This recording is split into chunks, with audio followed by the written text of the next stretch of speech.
Not only is it important to understand why, from an employer standpoint, we're offering the coverage, but we need to understand from an employee standpoint of what's important, right? So we got to come at it from two angles. And then we have to try and mirror the two, right? So we have to understand why we're offering it, what the employees want, and then ultimately we have to hit a budget number, right? So I think that at the end of the day, we can't continue to offer this if it's going to drive us into bankruptcy. So, I like to do a survey with all of my groups, and that survey is more from an employee standpoint, right? We've already had a conversation from an employer standpoint of what we would like to accomplish, what our 1-year goal is and what our 2 to 5 year wish list would be. But we need to make that aligned to what the employees expect. So I think a survey is a great resource just to ask them, do they understand their benefits program? And do they value it?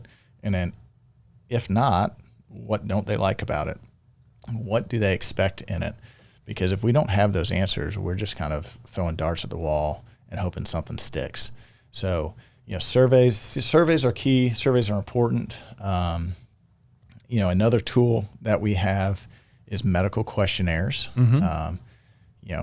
Back before healthcare reform kicked in, carriers would come with a sheet of paper and you'd have to fill out all of your medical questionnaires, and there would be a different one for each carrier and say, what are your conditions that you have over the last 5 years? And we need to fill that out so we can underwrite your group and give us, what kind of risk.